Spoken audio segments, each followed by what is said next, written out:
So I will say hello again.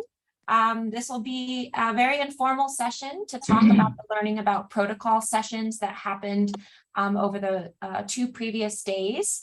We had the learning about protocols, Pedosphere and SMAP mission that was run by Brian Campbell and Dr. Jinyang Du. I was just looking for him. I don't see him yet in the chat here or in the room here. And then we had the learning about protocol session on Hydrosphere and Green Up, Green Down, which was run by Peggy Filetta, Leanne Olson, and Reem Dahus and Nahid Ajuluni. So I have all of them here, along with other members of the Learning About Protocols Committee, which included Lynn Hare and Todd Toth, and Amy Barfield and I, who were all working on the Learning About Protocol sessions for this year's annual meeting. So we'd love to take any questions or any ideas or feedback of what you had, but I also want to pass it off to the committee members as well, if you'd like to say anything in addition.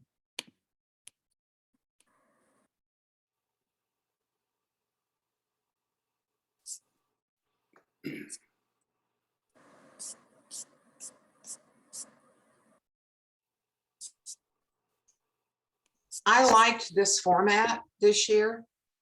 I really did, because there's not enough time to really do full trainings, and people, especially by Zoom, are not equipped to do oftentimes, what's being required during the protocol training. So I liked it. Good idea. I liked it too. Too. Oh, good, Peggy.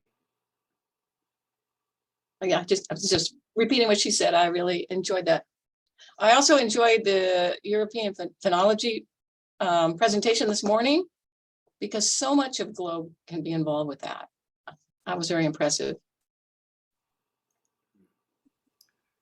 I like the idea that, like it was mentioned, that we talked about the protocols and we were able to go into more depth rather than trying to do some kind of training over, Zoom. That we went into a lot more depth than I think we've ever done at an online training session. Very much like that. Yeah, I especially like the idea of going into with some of the sessions into the, the applications and the science of it, what it means in the real world, for sure. And big, adding on to Peggy's comment about the European Phenology Campaign, that's, we love that campaign, and that's why, our Trees Around the Globe Student Research Campaign has been collaborating with them for the last probably 3.5 years. So, we've been having joint webinars and things like that. So, it's that campaign is definitely an amazing and vital asset to the GLOBE program. Absolutely.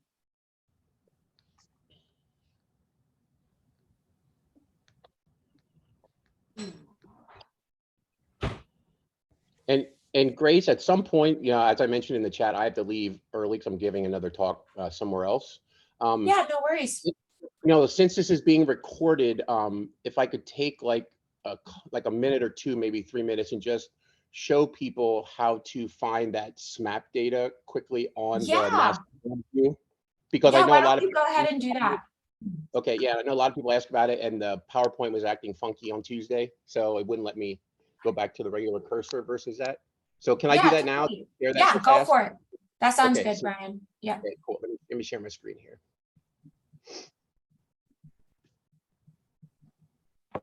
All right. So can you see that? Yes. All right. So great. You can see the URL is here, and I can put that in the chat or somebody else can. It's worldview.earthdata.nasa.gov. And I will say that it can be a bit overwhelming because there are lots of data sets involved here. As you know, NASA has an insane amount of data sets. And it's crazy about this. ICESat-2 data isn't even on here, but that's what we use Open Alternatives for. ICESat-2 data, there's literally trillions of points of data from just that one satellite. But with the SMAP data, there's also lots of choices because SMAP's been up since basically January 2015. But when you open up the page, you're going to get this site, and it says start using Worldview. So you can just click on that, or there's 2 different ways to do it. Let me show you. So we're going to just hit start using worldview. And then you'll get this global map, this basically Terra Modis background. But over here on the left, it says add layers. So you click on that and you'll get these boxes that pop up. You can see there's lots of stuff here. There's two ways you can go in and grab this data, and I'm going to show you the recommended ones to do the comparisons. For some reason, NASA decided to put everything SMAP related under floods. So this is the first way to do it. Then I'll back up and show you the second way. But if you go into floods, you can go down here, then to soil moisture, hit this arrow here. And then you can scroll down. You can see there's lots of SMAP things here. So the two best ones that I recommend are where it says SMAP radiometer, because that's going to give you the wide swath. Okay, it's going to give you not as what can I say? Not as fine resolution, but you will get a high accuracy with this. So if you click on this radiometer, just a radiometer, and you're going to get a whole bunch of other choices here. All right.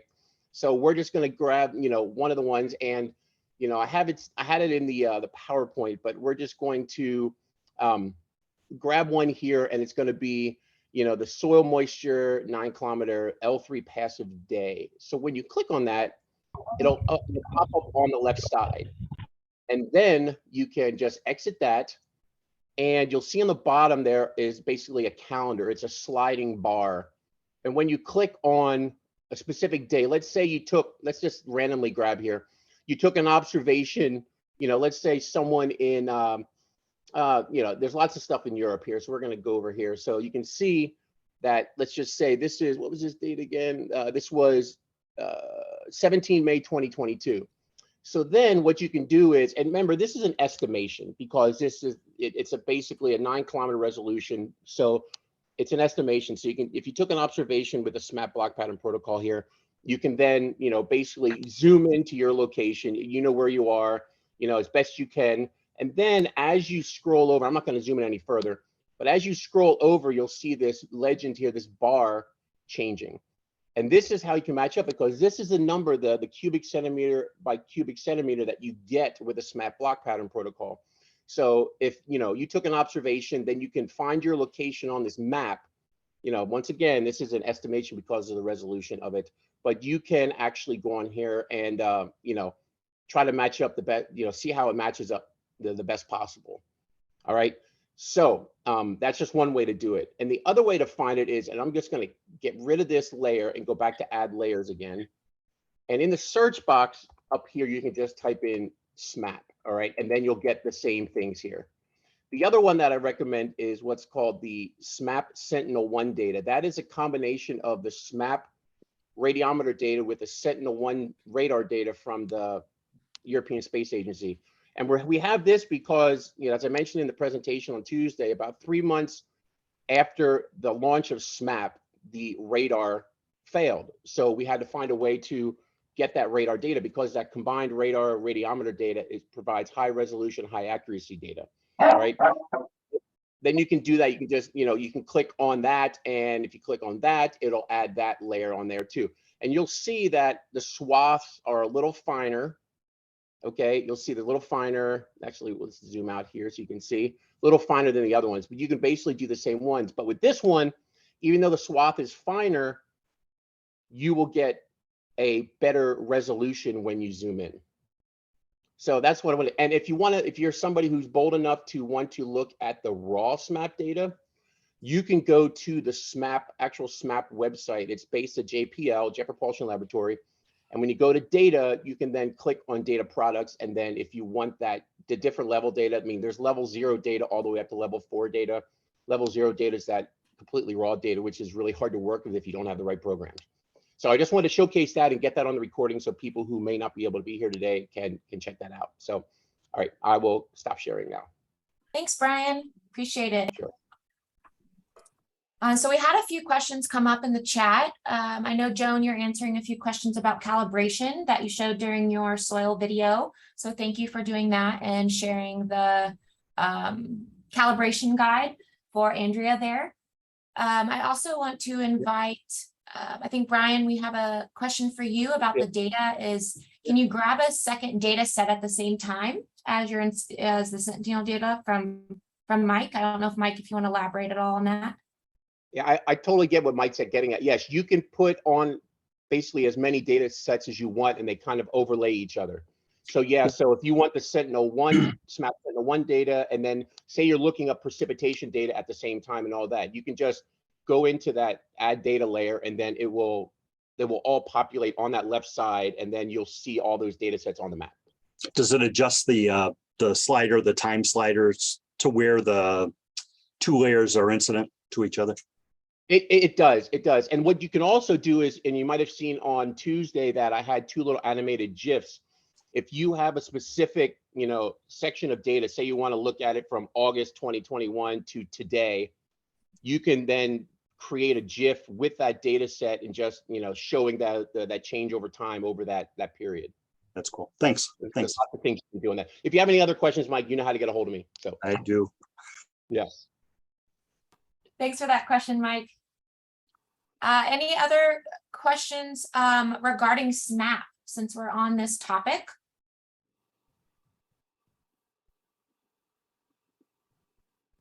Or soils? I know we already had some questions for Joan, from Joan and Rod's presentation as well. So why don't we talk about any pedosphere questions about the learning about protocols session that happened on, I believe, on Tuesday of this week.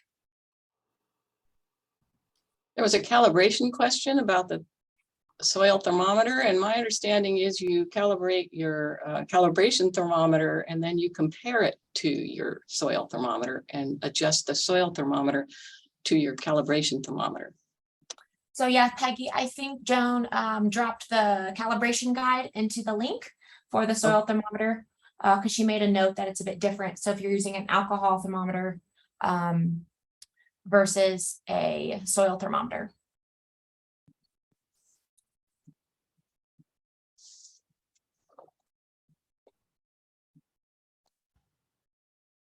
So Jody Haney has a question regarding the soil fertility protocol. It says that we can use any soil kit as long as it gives relative NPK values. Is this correct? Oh, and then Mike raised his hand. I'm going to pass that to Peggy and Todd, along with Lynn and Joan for that soil fertility question. That should be correct. If you're using something other than what's been listed in the GLOBE list of equipment, then you just put it in the metadata. I love the metadata. Yeah. But that's my understanding, as long as it gives the NPK. Yep. Thanks for that, Jody. And yeah, metadata saves us a lot of times. Mike, I saw you had your hand raised. Yeah, I just wanted, Christy had a question that I think probably Brian, it was about high latitude data and how do we identify that? Yeah, thank you for that, Haley and Mike. So up in Alaska, I just need to do a lot more professional development on getting NASA data and helping educators pull data as well. And so I get personally overwhelmed because I'm like, okay, what are NASA data sets that I should really focus on for high latitudes, and which ones should I not even worry about because there's not going to be a lot of data up here. So if you could point me in the right direction, that would be awesome. And then also in a good direction for me to get more professional development besides these amazing sessions that I'll watch the recordings of this week. Thank you so much. It's a really important question though, Christy, because when like we do the Globe Earth Systems poster, right? You get those flat lines where there's nothing there. It's really important to point out that these satellites, that there are areas where we get less data. Very cool. Yeah, and that's one thing that we run into. And Christina, I popped that in the chat. It's kind of not the most specific answer, but so we do get, as Mike mentioned, a lot of those ones that you get that flat area where you don't really see a lot of data coming into it. But there are a bunch in there that you can get on Worldview. When you see those, basically those swaths running north, south, north, those polar orbits to near polar orbits, you can get that. And then, you know, in NASA rovers, there's nothing specific that says, you know, here are the ones that are, you know, the high latitude data or not. But yeah, but you know, we can look into that a little closer, you know, together if you want to contact me at some point. And all this is you. relative because when we're talking about precip, you know, and Yeah. 0 being a data point, here, especially in the South, but just the idea of talking with students about how data is not being collected in certain areas, and even younger students, I think, can understand, well, look at all this data here, but there's not anything up there, you know, and just the idea of we know what we know because of things, because of data that's being collected, but in some areas, we don't know much of anything. And those are areas that could be studied in your future, you know, that kind of thing.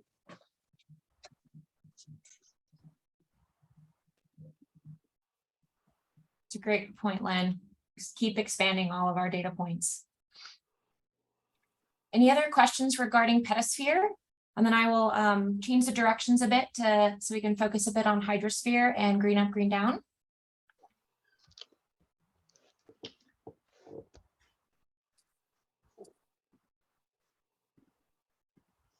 And also just for you, Christy, it looks like Brian gave a nice explanation in the chat for you to reference. Yep. All right. Well, we'll take a shift to hydrosphere. If there's any questions from the audience. Oh, Haley, are you speaking? Nope.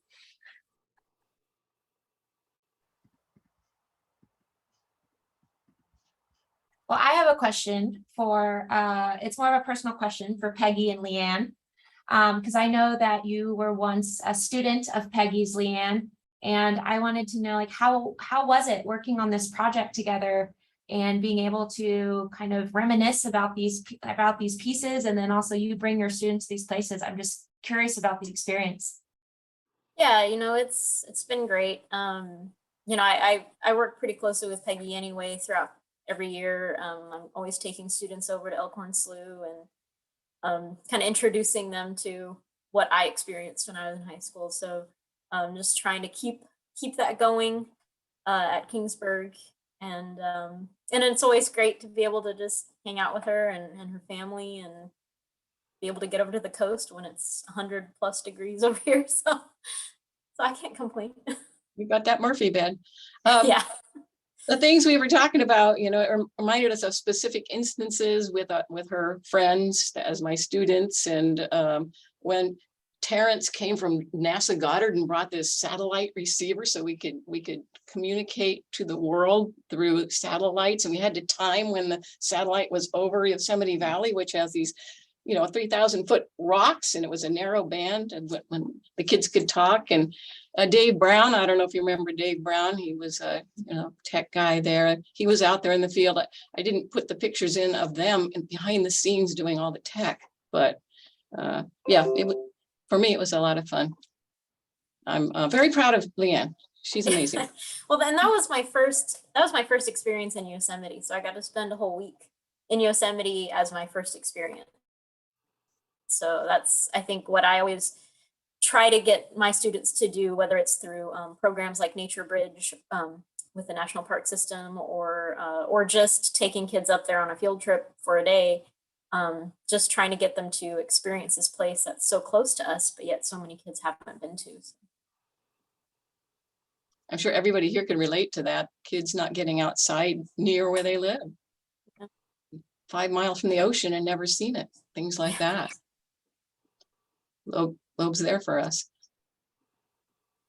Oh, Haley had a question about the water walk activity. Unfortunately, I have not been able to use the water walk activity yet. We have not had water when I've been in school. So, but maybe Peggy, you could share a little bit about how you used to use it. Yeah, it would be like the first field trip to the site. We would go through the different habitats. We ended up doing an integrated river project that Globe instigated, and the whole school got involved. And so we would go to walk them through the biosphere site we take them out to the river and yeah, and plot it. The idea is that you draw it, and then a year later you draw it again, and you measure from the flag to the water, and you find out the next year maybe there's less water because it's further to the water. I really like that activity so that they can really with data notice the changes in the body of water. And like our pond here at Elkhorn Slough, it's always either going up or down based on rain and then drainage. We have a dry summer, and so it's not quite dry yet, but the water walk activity, allows them to see the land cover and everything else that might be impacting that body of water. And then we have records of changes through the years. So it's a great activity. Does that answer your question, Haley? Yeah, how did the students, are they recording in like a journal, or do you have sheets or are you just working as a group? I don't know, just how are you structuring it? Well, there's the data sheets. They work in groups, and they take, like, it's supposed to be a 50-meter section along your body of water. And so they take sections and they use their sheet, and we put it all together at the end. And they can share their part with the rest. And so that's kind of how we did it. You're saying each group takes a section? Yeah. I gotcha. Nice. Mhm.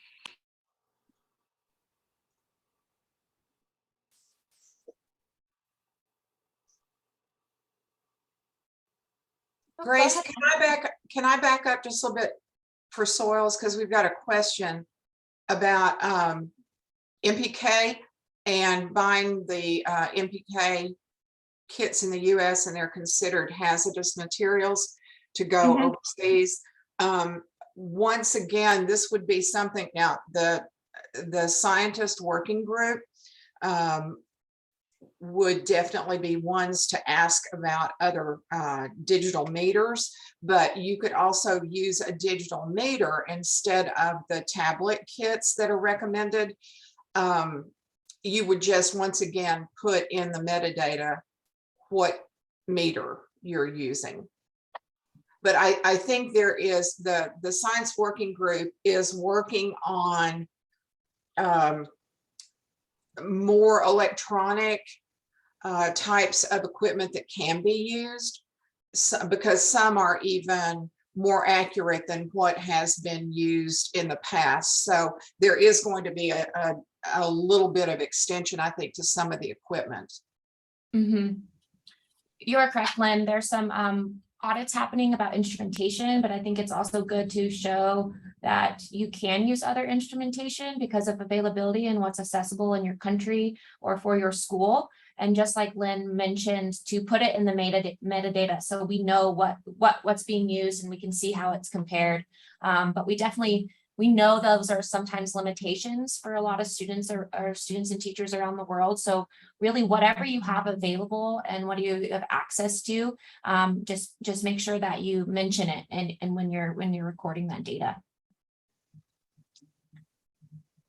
Sandro had a question about hydrology data and suggesting that we refer their data to the regionals or state law. So are you saying share it with them or compare it to whether the quality is lower than the state law says? What do you mean by that, Sandro? Yes, I think that if they collect data and they have to compare to the local legislation, because they can see if the data are high or low. But there are local legislations that fixed some levels, maybe 1, 2, 3, like European legislation that all the European countries has to adopt. So it would be useful that a teacher could explain what is the legislation of the country where they live or the region where they live, like Europe or United States, one state of United States. So they can refer to that legislation if the that data are higher or lower for the data than the data that the legislation is indicating, is giving to you. Okay, I see what you're saying. Draw attention to differences and saying, hey, maybe you need to look at this. This is not in the range of acceptability. Yeah. And maybe do an action project or a collaboration with the lawmakers or get a community together to help solve that issue or at least address it. I like that idea. Yeah, and another idea is that I think that it could be, I think that there are a lot of schools along the river, and you should connect all the data of the students of the schools collecting data on the same river. Right, and you did that, I know. You were talking about that. And I know in the Hudson River, they did that. Our river project in the Merced River, our own school went up and down the river twice a year. But I think that's a superb idea to see how that water quality changes. And if you can get other schools on the river involved, we got one other school involved once. You know, and then it ends up being a collaboration in other ways as well. Yeah, I discussed this idea with Lynn, but I think 20 years ago. But nothing happened. So now I didn't develop the idea. Just I practice in Italy and somehow in Europe, but not in Globe. Well, some people have been doing that, you know, in different places on their own. Are you saying you'd like it to be something official in Globe like a campaign? Oh, it could be a campaign. No, it just, it could be a campaign, but it would be useful that it would be a tool that could collect all the data along the river, maybe collected by different schools. They don't know each other work, so it would be interesting launch to a campaign across the river. Sandra, Go ahead. I was going to say, I think this could be a very interesting country campaign in Italy. If you have some ideas and you'd like to chat about them, I'd love to talk to you more about this, of how potentially this could happen in Italy as like a pilot. Yes, we used to collect data along the River Mincio, which is 70 kilometers length. And from the origin to the end, from the Garda Lake to the end into the River Po, which is the largest river in Italy. So all the schools collecting rivers, they used to go outside in the same day, and we collect data and make a report, and the report is disseminated to the population, is disseminated to school and to local bodies, something like EPA, environmental protection agencies, or agencies checking the quality of the water, or just the management of the water. So it becomes a public value of what the schools are doing.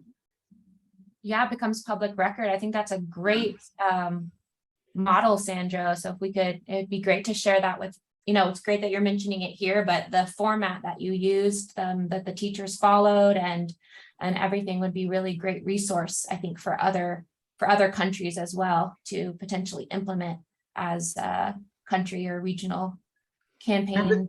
May put a question, because one of the problem of the rivers is the possibility to swim, but in Globe there is no possibility to investigate if they are if it's allowed to swim in a river. Maybe Escherichia coli is one of the parameters, biological parameters, that is worldwide known as the most valid parameter to detect the contamination, the biological contamination, fecal contamination, and enterococci too. So Escherichia coli and enterococci. But what I'm asking since 97, when just we joined GLOBE, is why GLOBE does not suggest to investigate, to test these parameters. Maybe because it's risky for students and teachers. Is that the reason? I would believe that's the reason. There's biological contamination that could happen, and we can't put students at risk in that particular that could be my thought, since biological contaminants do need extra safety precautions, and safety is one of the main components of a lot of our protocols. That's the best answer I can give you, Sandra. in Europe, a lot of schools, senior high schools have got tools to investigate this kind of parameters. It's very Well, popular. That's I happened would in the like to United say- States too. I mean, a lot of, through the years, there's been many groups of GLOBE students that have done projects. I mean, ours, which was 16 years in Merced River, was presented at the Minnesota annual conference or annual meeting. And, but it hasn't become something that, I guess, what you're saying, that GLOBE is putting out as an Right. idea. But Sandra, I also want to bring up, we're working on a GLOBE protocol proposal format. And so if this would meet the parameters of proposing a new GLOBE protocol, I highly recommend going through that process once it is initiated. And we can investigate and look into this potentially coming a GLOBE protocol and how that would work across our different constituents and working within different countries. I highly You know recommend why? that proposal. Because the same tool can be used for microplastics. So you can have a tool that could be used in different ways. Right, and that's a really good component. I know that we've encouraged also with the GLOBE protocol proposal, we are looking forward to microplastics coming in to be reviewed. So it'd be great to see how it can be utilized in other ways. I think that's a really promising feature of that. Thank you. Thank you. So we have about 10 minutes left. I don't know if Leanne, did you want to speak to what you've done with your students? I know you wrote something in the chat regarding testing water. I was just kind of talking about how with in AP Environmental Science, one of the topics is all the different water quality parameters. So I usually have my students research the water quality parameters and the drinking water standards from the EPA. And then we kind of go out, and since, like I said, we can't really test the river during that time because it's dry, but we go out to our local fountain, which is across the street from the high school, and just kind of take a look at that and then kind of see what data they get. And then, why are you getting that data, and having them kind of come up with their own predictions as to why that is. So it's just an easy way if you can't really get access to a natural body of water or even a body of water that you can test and report to GLOBE, at least you can just go out there and try some of these, practice some of these protocols. And then once they have that practice, then we usually wind up going to Elkhorn Slough and using a lot of those kits out there with Peggy. So just get some practice with it and understanding a little bit about why we study this and how it's related to kind of the big picture of water quality.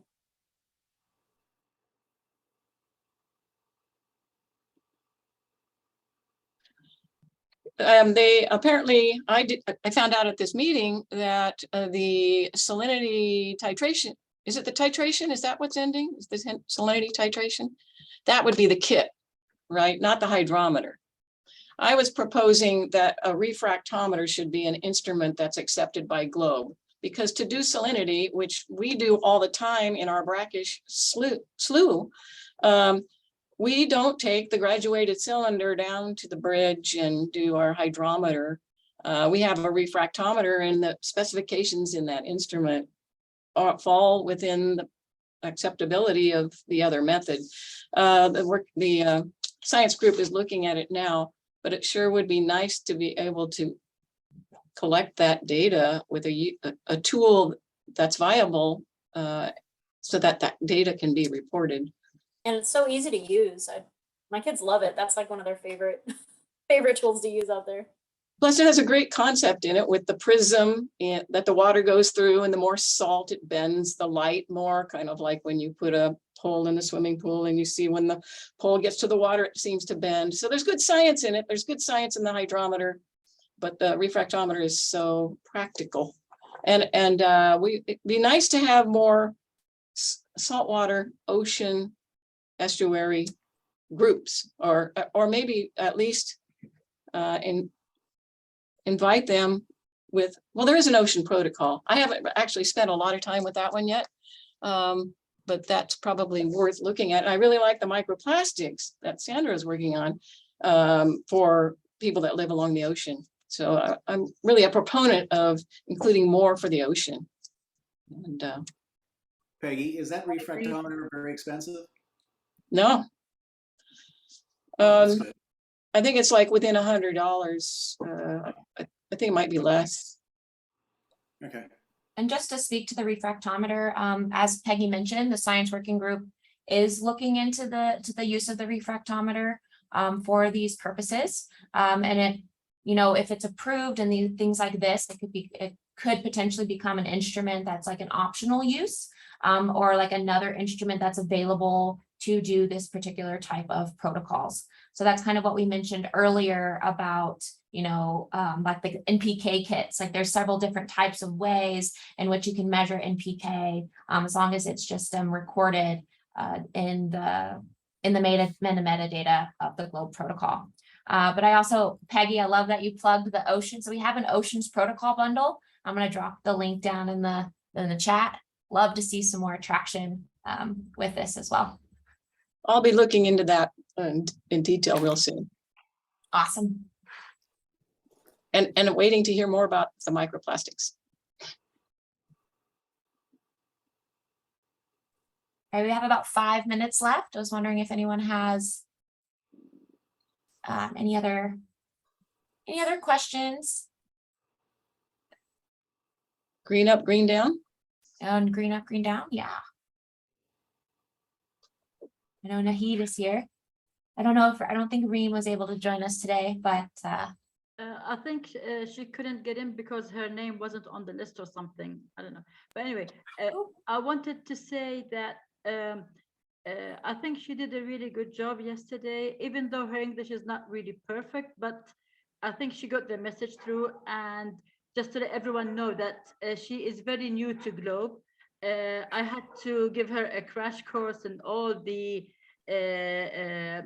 spheres and over a couple of days so that she would understand what's going on first. And she did all the research after that, and she's very interested and is going to start implementing GLOBE at her school as soon as we go back in September. So I really want to second that, Nahid. I was so just pleased by Reem and her amazingness to jump right in as a new GLOBE teacher from Jordan and bringing in her students as well, and really capturing the learning about protocols idea and learning all this stuff new and then implementing it in her classroom and then reporting on it. It was just amazing to see how that works. And thank you for being that support for her. And I think that just shows like how awesome GLOBE can work, how GLOBE can be. So just thank you so much. I really just loved her being a part and you both being a part of this. thank you for giving us the opportunity. Of course.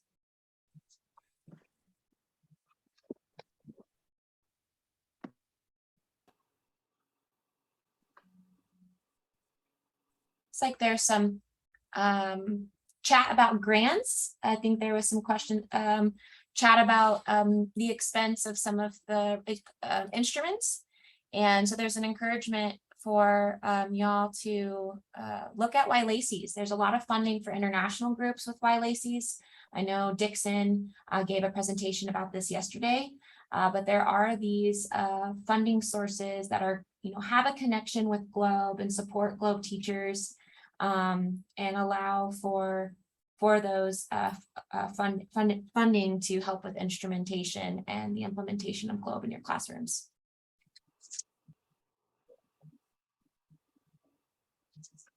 Oh, and Nahid, we have a request for your crash course. I'm actually answering that right now. Got myself in trouble now. Yeah, sure. I'll try and get something together, and I'll send it to you, Grace, or directly to Svetlana. We'll see how it goes. Perfect. Yeah, I'd love to see it as well, Nahid. It might be a really great resource to include. And Svetlana, yeah, go ahead. No, it just wasn't intended to create you a lot of extra work, but it was only if it was easy to share. Because everybody needs a crash course, right? I actually don't have anything written down, but I can come up with something. I do lots of training for Globe anyway, so I might as well get something ready just in case someone asks for it, and then, there you go. So I'll be working on that, and I'll definitely send it sometime soon. Awesome. Yeah, no rush. Thank you. Sure. Yeah, thank you. And we have a few minutes left. I did notice there was a question from Doris regarding sending in data. So Doris, yeah, we would love to have any data that you've collected from different classrooms that can be added in with the data entry tool online, just depending on what kind of data it is. Is that kind of answering your question, or do you need more support in how to enter data?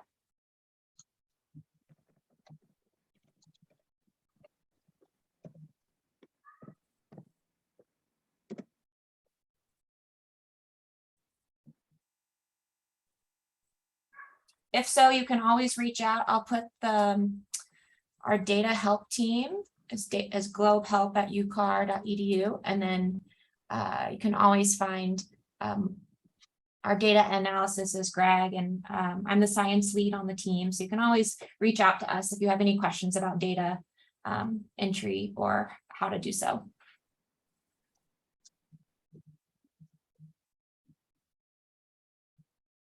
Well, I want to thank you all for joining this very casual session, which I was hoping it's kind of what I wanted it to be, less structured and us just having a discussion with the Globe community. So I really appreciate all the folks that came out. And again, I thank you so much for the Learning About Protocols Committee.